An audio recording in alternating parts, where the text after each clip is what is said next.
Madame la Présidente, Madame la Ministre, Messieurs les Présidents, le groupe démocrate votera en faveur de cette résolution. Je voudrais construire ma prise de parole en 3 actes. Le premier, c'est l'écoute. Le second, c'est l'impérialisme. Et le troisième, c'est les apprentis sorciers. La conférence sur l'avenir de l'Europe a permis d'écouter les citoyens européens. Une première. Les critiques sont faciles.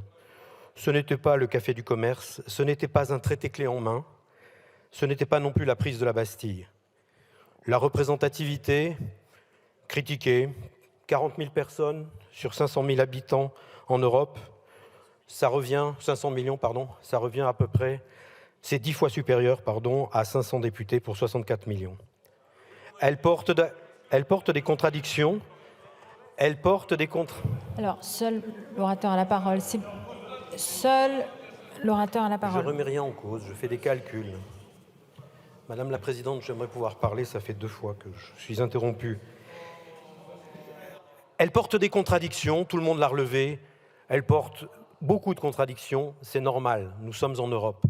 Elle porte des contradictions, mais elle a créé un espace public européen que nous appelons tous de nos vœux. Cette démarche d'écoute, elle est lente. Elle a besoin de temps. Cette démarche d'écoute, elle est novatrice. Elle a donc besoin d'expérimentation. Cette démarche d'écoute, elle est contradictoire, conflictuelle. Elle a donc besoin de bienveillance et d'unité. La conférence sur l'avenir de l'Europe, mes chers collègues, ça me rappelle les premiers jumelages qui ont explosé après la guerre entre la France et l'Allemagne. C'était les mêmes doutes et les mêmes espoirs des citoyens. Je voudrais contrer une petite musique qui monte aujourd'hui. L'élargissement, l'Union européenne, ce n'est pas un nouvel impérialisme de l'Ouest qui serait opposé à l'impérialisme moscovite. Ce sont des valeurs patiemment identifiées et puis prudemment partagées. Et ces valeurs, je voudrais m'y arrêter 2 minutes, elles redeviennent évidentes dans le fracas de l'agression. Chez les impérialistes, le soldat, c'est un mercenaire, c'est un exploitant de mines, c'est un prisonnier de droit commun. Dans nos démocraties, le soldat, c'est une citoyenne ou un citoyen d'abord. Dans l'impérialisme, l'histoire, c'est une arme, c'est une assignation en résidence. Dans nos démocraties, l'histoire, c'est une science et c'est un débat. Dans l'impérialisme, la frontière, c'est une zone grise, une marge, comme ils disent. Dans nos démocraties, c'est une ligne claire qui marque autant la limite de nos droits que l'étendue de nos devoirs et de nos responsabilités. En démocratie, la frontière, ça ne définit pas le territoire d'une nation de droit divin, d'une nation ethnique, d'une nation linguistique, mais d'une nation de citoyens responsables. Chez l'impérialisme, la mobilité est contrainte. C'est l'exil intérieur, l'exil extérieur, voire le nettoyage ethnique. Dans nos démocraties, c'est Erasmus, la bicitoyenneté, l'ouverture, la liberté créatrice. Mes chers collègues, nos terres d'Europe sont belligènes.